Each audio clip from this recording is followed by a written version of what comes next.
Hello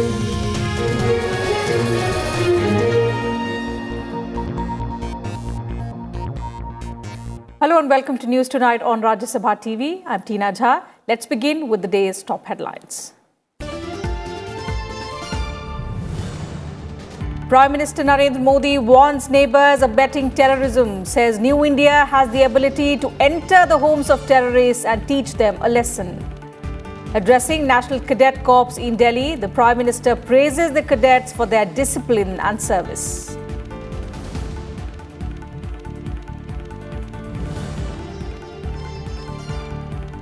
India fully prepared to defeat any threat from Pakistan, says Army Chief General Manoj Mukund Narvane. In an exclusive conversation with Rajya Sabha TV, asserts that all options open to our forces.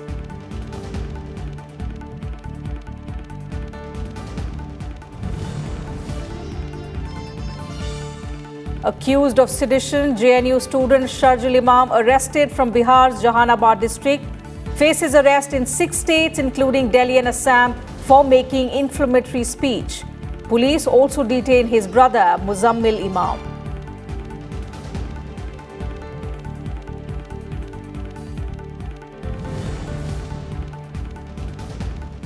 Political slugfest intensifies over Delhi Assembly elections.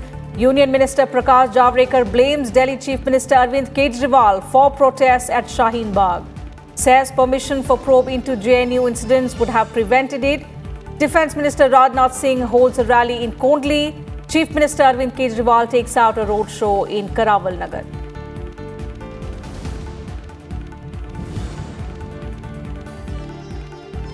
And no case of coronavirus in India, says Union Health Minister Vardhan after chairing high-level meeting in Delhi. Says government took all precautionary steps.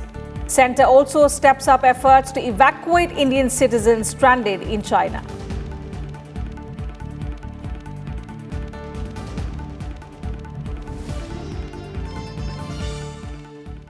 Prime Minister Narendra Modi said on Tuesday that India became a leader in production of food grains and food products due to the hard work of farmers and also the government policies. Addressing the third Global Potato Conclave at Gandhinagar in Gujarat via video conferencing, the Prime Minister said the government is continuously taking progressive measures to double the farmers' income by 2022.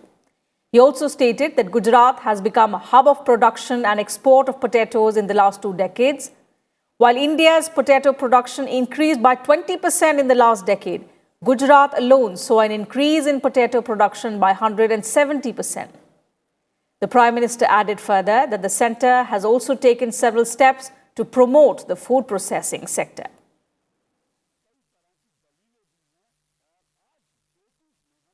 Drip या sprinkler irrigation को promote किया गया।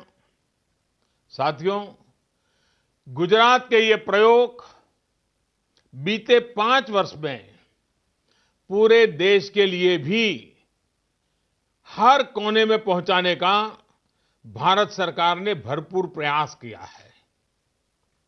साल 2022 तक किसानों की आय दोगुनी करने के लक्ष्य को लेकर के हम लगातार आगे बढ़ते गए हैं और बहुत कुछ अचीव करते गए हैं।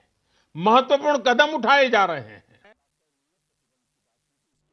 Prime Minister Modi also said that a new record was created at the beginning of this month by transferring 12,000 crore rupees to the bank accounts of 6 crore farmers simultaneously. He said the government is laying emphasis on promotion of agro-technology-based startups as well. सरकार का प्रयास है कि खेती की लागत कम हो, किसान का खर्चा कम हो। सरकार द्वारा शुरू की गई प्रधानमंत्री किसान सम्मान निधि से किसानों के अनेक छोटे खर्चों को पूरा करने में मदद मिली है। अब तक 8 करोड़ किसानों को इसका लाभ सीधा उनके बैंक खाते में पहुंच चुका है।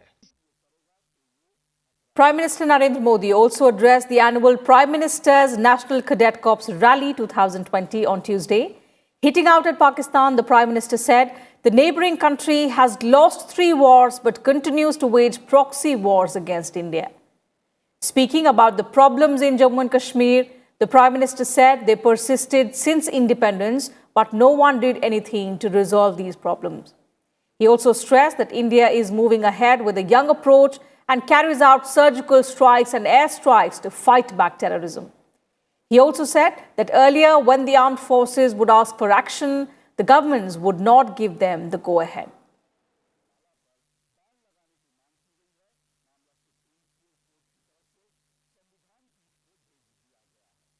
हमारा पड़ोसी देश हमसे 3 युद्ध हार चुका है।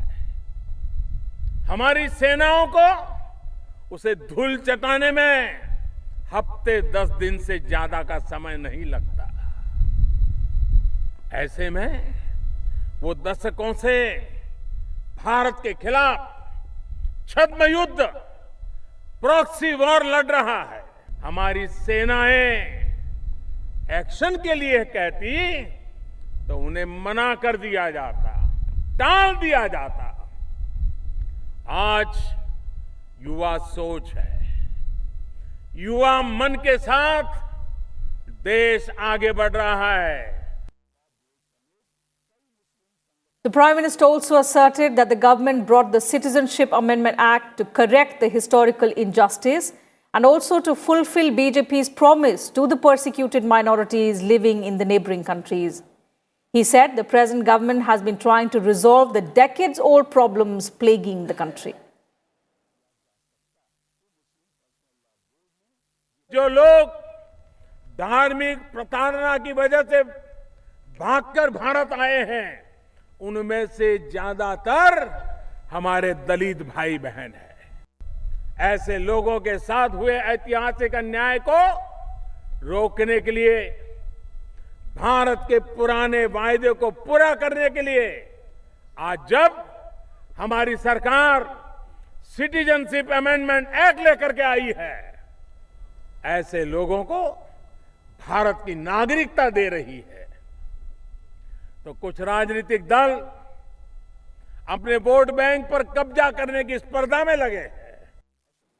Home Minister Amit Shah chaired the Central Zonal Council meeting in Chhattisgarh on Tuesday. Addressing the forum, he said the centre's intention is to maintain a better coordination with all states. He also said that the centre will extend support to states on all the fronts for their betterment. Chief Ministers of Madhya Pradesh, Uttar Pradesh and Uttarakhand attended the meeting, while Chhattisgarh Chief Minister Bhupesh Baghel was present as the Vice Chairman. The regional councils of states were formed for maintaining better coordination and address various issues between the centre and states and of the states among themselves as well. सबको इतना निश्चित रूप से आश्वस्त करना चाहता हूं कि मोदी जी के नेतृत्व में केंद्र सरकार पूर्ण रूप में संविधान के स्पिरिट को समझकर राज्यों के साथ लगातार खड़ी है। दिशा केंद्र सरकार की राज्यों के साथ समन्वय की है, सरकार की है, और इसी को आगे रखते हुए हम सभी राज्यों के साथ उनकी दिक्कतों में, उनको बजटरी सपोर्ट के बारे में, उनके विकास के बारे में और कानून और व्यवस्था के बारे में भी इनके साथ हमेशा की तरह आगे पर भी खड़े रहेंगे। Later, the Home Minister also addressed party workers at the state BJP headquarters in Raipur. This was his first visit to the state after assuming office as the Union Home Minister in May this year. 13 crore लोगों के घर में gas के cylinder पहुंचाए, 10 करोड़ से ज्यादा शौचालय बनाए, लगभग 5 करोड़ लोगों को घर दिया, हर घर में एलईडी बल्ब पहुंचाया, हर घर में बैंक अकाउंट पहुंचाया और 60 करोड़ लोग और 10 करोड़ परिवार को 5 लाख तक का स्वास्थ्य का पूरा खर्चा फ्री ऑफ कॉस्ट करने का काम नरेंद्र मोदी सरकार ने। India on Tuesday summoned a senior official of the Pakistan High Commission and issued a strong démarche over the abduction of a Hindu girl from her wedding in Sindh province. India asked Pakistan to take immediate measures to expeditiously bring the perpetrators of such despicable and heinous acts to justice. India also asked the Pakistani government to investigate the matter and take urgent action for protecting and promoting the security, safety and welfare of its citizens, including the minority Hindu community.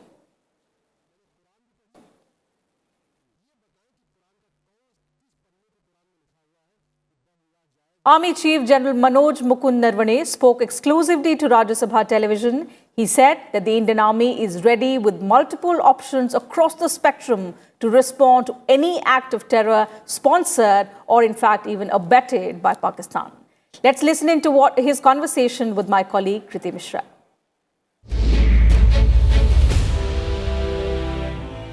Joining us for this special conversation is Chief of Army Staff, General Manoj Mukund Narwane. Welcome to Rajya Sabha Television, sir. Thank you. Prime Minister talked about how Pakistan is now indulging in proxy war against India. What are the present as well as futuristic challenges, both external and internal, before Indian Army? Well, we are not new to this proxy war. We have been facing it for a long time now, for over a decade. What has changed is that the whole world has come to realize that what a threat terrorism is. It is not the problem of a single country, but it is a global threat. And to that extent, we have got a lot of global support now for our fight against terrorism. And that is one of the major advantages or plus points that has happened in the recent past. With that as, as the backdrop, we will continue with our fight against terrorism. We are well prepared for that, and I'm sure that we will be successful. Sir, but whether reconnaissance, eliminating the enemy or deterrence, one has to be prepared. You said well prepared. How well prepared are we in this dynamic and emerging situation? You see, the threat perception keeps changing. The situation keeps changing all the time. And we have to also change with these changing situations and threat perceptions. As and when that happens, we modify our techniques, we modify our tactics. As far as dealing with insurgency is concerned, we have a very strong and robust counter-terrorism and counter-insurgency grid. And we keep modifying that grid to meet the requirements of the day. So there has been a significant improvement in our ammunition stock. How well placed are we in terms of stockpiles for a period lasting over 40 days? The infrastructure and capability building is a continuous process.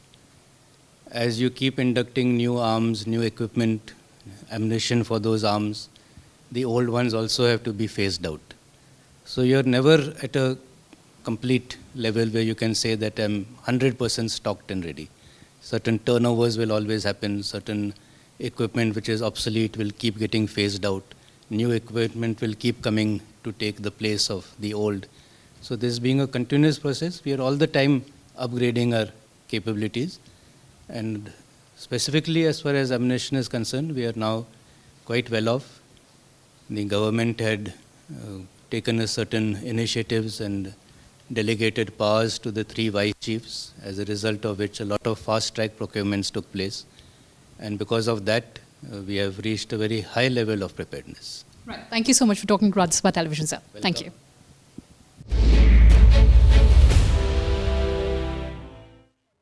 In some other news, Vice President M. Venkaiah Naidu urged the youth to strive to build a new India free of poverty and hunger. Addressing the Kalam Convention 2020, organized by the Kalam Institute of Youth Excellence in Hyderabad on Tuesday, the Vice President asked the youth not to support those encouraging violence and to protect India's rich cultural heritage. He is a shining example that human beings can shape their lives through the will, persistence, ability and sheer courage. His character, commitment and inspirational vision inspires the youth of the country. He firmly believed in the potential of Indian youth and wanted them to be leaders in the country's transformation. And let's now get you all the news and updates from the upcoming Delhi Assembly elections.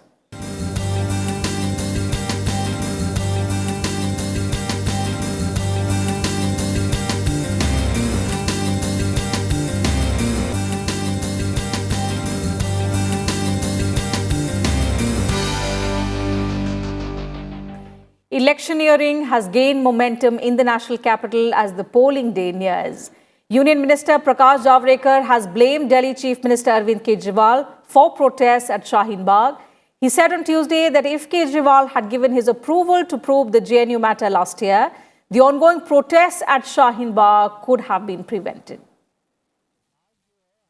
राजनीतिक स्वार्थ के लिए और राजनीतिक स्वार्थ के लिए असामाजिक तत्वों को मंच देंगे और आम आदमी पार्टी और कांग्रेस के ही लोग हिंसा में लिप्त थे। 20 दिसंबर को 21 दिसंबर को जो हुआ, उनके विधायक और कॉर्पोरेटर दोनों एफआईआर है उनके ऊपर। बहुत सारी खबरें हैं, पीएफआई के कार्यालय नए कैसे खुले, 130 अकाउंट में कितने कहां पैसे गए, तुरंत वो पैसे कैसे निकाल दिए गए, और 130 करोड़ कोई छोटी रकम नहीं होती। Senior BJP leader and Defence Minister Rajnath Singh held an election rally in Kondli Assembly constituency. He also targeted the Kejriwal-led AAP government in Delhi and said that he has failed to fulfill the promises made to the people ahead of the elections last time around. वादे बहुत सारे किए। मैं आपसे पूछना चाहता हूं कि जितने भी वादे केजरीवाल ने किए हैं, सारे वादों को पूरा किया है कि नहीं किया? मैं आपसे पूछना चाहता हूं। मुफ्त में फ्री वाईफाई का वादा किया था, तो फ्री वाईफाई का वादा उन्होंने पूरा किया है कि नहीं किया है? Stepping up the campaign in the national capital, Delhi Chief Minister Arvind Kejriwal also held a roadshow in Karawal Nagar. He said that the Delhi government worked tirelessly for the welfare of the people in the past 5 years. In fact, he also promised to continue the developmental works if voted back to power. महिलाओं की सुरक्षा के लिए हमने plan करा है। एक तो सीसीटीवी कैमरे लगवा रहे हैं पूरी दिल्ली में, दूसरा स्ट्रीट लाइट्स लगवा रहे हैं जहां जहां अंधेरे हैं। बसों में मार्शल्स की नियुक्ति करा दी। अब दिल्ली की हर कॉलोनी, हर गांव, हर मोहल्ले में मार्शल की नियुक्ति करेंगे, आपको अपराध से मुक्ति दिलाने के लिए, महिलाओं की सुरक्षा के लिए। तो अगले 5 साल में और भी बहुत सारे काम करने हैं। Patparganj is a key assembly constituency in East Delhi with over 2,14,000 voters. Aam Aadmi Party is banking on heavyweight Manish Sisodia to win the seat once again, while both the BJP and the Congress have fielded newcomers to take on Delhi's Deputy Chief Minister. So how does the poll battle look like here? And what are the key issues dominating the poll scene this time in this East Delhi constituency? Let's find out in this report. From industrial complexes to housing societies and slums, the Patparganj Vidhan Sabha constituency has a mix of voters from all sections. And trying to recreate its success in this East Delhi Assembly seat, the Aam Aadmi Party is banking on the reputation of its Deputy Chief Minister Manish Sisodia, who is contesting the seat for the third time. वो सारी गारंटियां इस विधानसभा के लिए भी हैं और इस विधानसभा को एक मॉडल विधानसभा बना के यहाँ साफ सफाई से लेके, यहाँ के एरिया के डेवलपमेंट से लेके, यहाँ महिला सुरक्षा से लेके, यहाँ की स्ट्रीट लाइट से लेके, हर चीज़ जो दिल्ली में होगी, दिल्ली से थोड़ी सी ज़्यादा यहाँ टॉप क्लास होगी। Hoping to make a mark among the formidable population of voters from Uttarakhand and the Purvanchali community, the BJP has fielded first-timer Ravindra NEGI, who hails from Uttarakhand. जो आज सबसे मेन समस्या इस क्षेत्र की है गंदे पानी की। हम गंदे पानी से निजात दिलाएंगे। सीवर ब्लॉक है जहाँ था, आप यहाँ गांव पड़ते हैं, 4-5 गाँव में चले जाओगे तो आप जगह जगह वहाँ सीवर ब्लॉक मिलेंगे, लोग गटर का पानी पीते हैं। मेरी प्राथमिकता रहेगी पहले जीतते ही मैं साफ पानी मुहैया कराऊंगा लोगों को। The Congress, battling an existential crisis in the national capital, is betting on Lakshman Singh Rawat, who is promising to bring back the Sheila Dikshit era of development. जो दिल्ली हमने बनाई थी और जिस दिल्ली पे हमें गर्व था, सभी दिल्ली के निवासी बहुत गर्वान्वित महसूस करते थे और बाहर से जब लोग दिल्ली में आए तो देख के बड़ा आश्चर्यचकित थे 15 साल में दिल्ली का विकास को, जो ठप हो गया है उसको दोबारा स्थापित करेंगे, क्योंकि आम आदमी की सरकार बहुत खास हो गई है।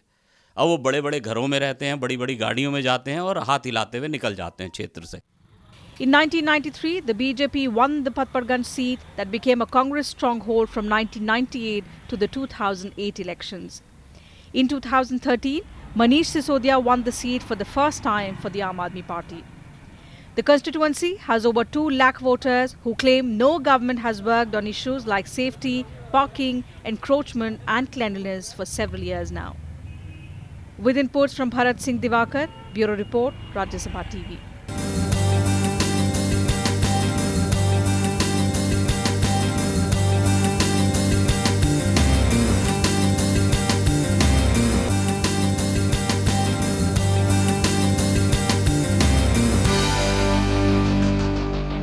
Anti-CAA activist Sharjil Imam was arrested from Bihar's Jahanabad district on Tuesday.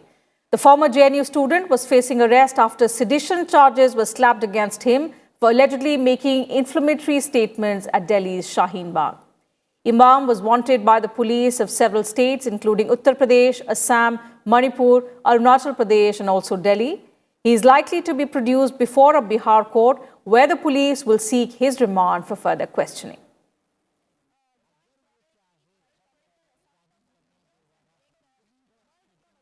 India is preparing to evacuate citizens from China's Hubei province following the coronavirus outbreak there. According to the Health Ministry, the MEA has made a formal request to China for facilitating evacuation of Indians from Wuhan, and the Indian embassy in Beijing is in contact with the Indian nationals there. Health Minister VARDHAN has urged people not to panic over coronavirus and has also confirmed that no case has been detected in India so far. हमारे राजदूतावास जो हैं चीन के सरकार के साथ उनका संपर्क है, तो हम लोग अभी प्रयास कर रहे हैं कि इवैक्यूएशन का जो है प्लेन भेज के हमारे स्टूडेंट, ज़्यादातर स्टूडेंट है उस शहर में, वुहान शहर में, तो उनको वापस कैसे लाया जाए, तो ये प्रयास जारी है। इसमें कुछ दिन लगेंगे, पर आप पूरा भरोसा करिए कि भारत सरकार इस पर लगी है और ज़रूर कुछ दिनों में कुछ आप लोगों को सूचना मिलेगी। जो बच्चे जो हैं वो अभी तक सब बिल्कुल ठीक है। अभी तक हमें ऐसी कोई खबर नहीं आई कि कोई बच्चा वो कोरोना वायरस से बीमार है। रोज़ हमारे एम्बेसी जो है उनके साथ फ़ोन पे भी कांटेक्ट रखते हैं, इंटरनेट पे भी कांटेक्ट रखते हैं। देश में NIV पुणे के बाद 4 और स्थानों पर वायरस के टेस्टिंग के लिए फैसिलिटीज़ क्रिएट कर दी गई हैं 4 लैब्स में, और आने वाले कुछ ही दिनों में ये 10 स्थानों पर वायरस को टेस्ट करने की फैसिलिटीज़ होंगी। सभी ऐसे संबंधित शहरों में हॉस्पिटल्स में आइसोलेशन के लिए अच्छे क्वालिटी के ज़रूरत पड़ने पर ट्रीटमेंट के लिए उनको सर्वेलेंस में रखने के लिए स्पेशल बेड्स क्रिएट कर दिए गए हैं। Meanwhile, the death toll from coronavirus outbreak in China has soared to 106, while nearly 1,300 new cases have also been confirmed. The Health Commission in central Hubei province, which is the epicenter of the epidemic, said 24 more people had died from the virus and 1,291 more people were infected, raising the total number of confirmed cases to more than 4,000 nationwide.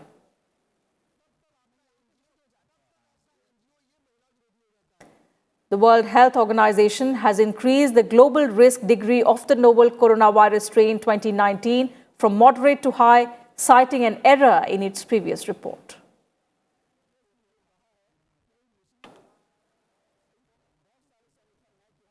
On the 29th of January, the European Parliament will debate a joint motion for resolution against the Citizenship Amendment Act passed by the Indian Parliament in December 2019. India has strongly reacted to the move, stating that CAA is an internal matter and no outsider should interfere in it. Vice President and Rajya Sabha Chairman M. Venkaiah Naidu has called the move unwarranted, while Lok Sabha Speaker Om Birla has written to the President of the European Parliament against such a move. More details in this report. A section of lawmakers moved 6 resolutions in the European Parliament against the Citizenship Amendment Act or the CAA last week. They allege that the CAA marks a dangerous shift in India's citizenship regime. Some of the resolutions refer to Article 370 that gave special status to Jammu and Kashmir. The Indian Parliament passed the Citizenship Amendment Act in December 2019.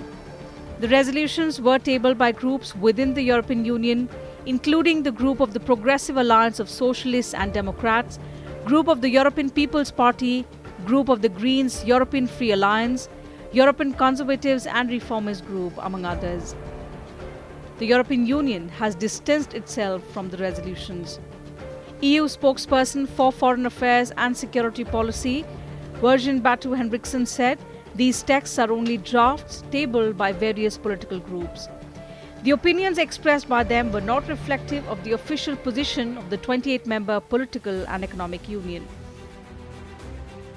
India has objected to the anti-CAA resolutions in the European Parliament. Vice President M. Venkaiah asserted there was no scope for interference in India's internal matters. He said foreign bodies interfering in matters that are within the purview of the Indian Parliament and the Indian government is uncalled for and unwarranted. Recently, some efforts are being made outside India to comment on some laws made by Parliament and to raise some issues based on inadequate knowledge and insufficient understanding of the issues sought to be addressed by our lawmakers. Such efforts are totally uncalled for, unwarranted. Let me make it very clear. As the Vice President and also Chairman of the Upper House of India Parliament, these comments are totally uncalled for and unwarranted. As a mature republic and democratic polity, we are capable of addressing the concerns if any of our citizens, and we need no advice or guidance in such matters from others. Lok Sabha Speaker Om Birla also conveyed his displeasure to the European Parliament President David Maria Sassoli. He wrote, and I quote, "As members of Inter-Parliamentary Union, we must respect sovereign processes of fellow legislatures, especially in democracies. It was inappropriate for one legislature to pass judgments on another, a practice that could surely be misused by vested interests. I would urge you to consider the proposed resolution in this light, confident that none of us set an unhealthy precedent," unquote. Union Law Minister Shankar Prasad also questioned the move by members of the European Parliament, asking if they had ever raised their voices over the victimization of minority Hindus and Sikhs in Pakistan. The Government of India has already explained that this is our internal matter. We believe in engagement, and lots of left parties also there have sought this resolution. Our Minister of External Affairs will engage with them and explain the position. Let me ask a counter question. Have my esteemed friends of the European Parliament sought to raise a voice over the victimization of Hindu girls in Pakistan? Sikh Granthi's daughter in Pakistan? It is high time they also need to be objective. The European Parliament is set to debate the resolutions at its plenary session on 29 January and then put them to vote on the 30th of January. While the resolutions are non-binding, India is stepping up diplomacy ahead of the vote. France, a founding member of the European Union, has backed India against the European Parliament. Diplomatic sources said France has called the new citizenship law an internal political matter of India. The move comes ahead of Prime Minister Narendra Modi's visit to Brussels in March for the India-EU summit. Foreign Minister S. Shankar is expected to visit in mid-February. Bureau Report, Rajya Sabha TV. And let's now get you some news about environment and climate change.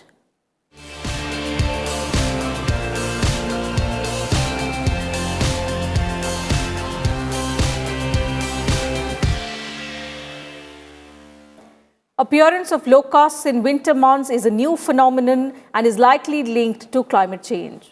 Swarms of desert locusts have been observed in some districts of Rajasthan and Gujarat since December last year. Locusts have also been observed swarming in from Pakistan and Afghanistan towards Punjab. Current spotting or detection of locust hoppers in small numbers or groups do not carry serious threat, but farmers need to guard against fresh incursions from across the border in view of expected post-winter temperature rise.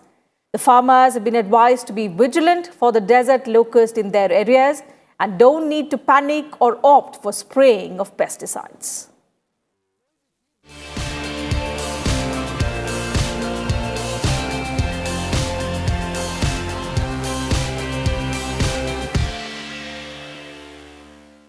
And that's it from us in this bulletin. Thank you for your time.